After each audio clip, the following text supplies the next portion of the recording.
Bonjour, aujourd'hui je vous parle de 7 astuces pour être productif en répétition puisque tout musicien amateur digne de ce nom veut s'améliorer. Avant, le prérequis.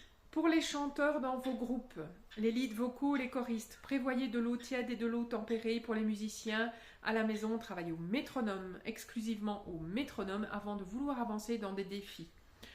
1. Première astuce, tu fixes ton objectif de répétition clairement, que ce soit à la maison ou en équipe. 2. Tu répètes pendant 25 minutes et ensuite tu fais une pause pour le cerveau, les muscles, les nerfs et les tendons de 5 minutes. Tu mets un timer si c'est nécessaire.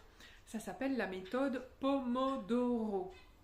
3. Tu enregistres systématiquement tes lignes quand tu répètes à la maison. Tu enregistres systématiquement la répète de groupe. Tu enregistres aussi ton chant. 4. Tu ralentis le passage difficile et tu le refais. Encore.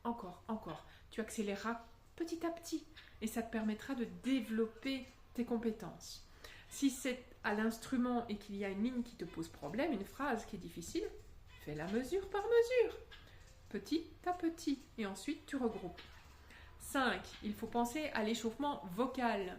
Donc l'échauffement vocal, si vous êtes musicien, c'est votre lead vocal ou vos choristes qui font des exercices qui ont l'air stupides. Ce genre de choses, ou bien des sirènes. Pour les musiciens, un des échauffements rapides des mains, c'est ceci. Doigt dans doigt et je tourne. Simple, clair, net, efficace. 2-3 minutes, c'est fait. Quelques mouvements d'épaule si c'est nécessaire, un petit peu de nuque pour se détendre. Ensuite, il y a pratique active, donc c'est le moment où on joue, le moment où on chante. Il y a pratique passive, c'est le moment où on écoute. On se réécoute ou on écoute autrui. Et il vous faut finalement un carnet de répétition pour savoir d'où vous venez et où vous allez. Belle journée, il n'y aura pas de vidéo demain et à mercredi.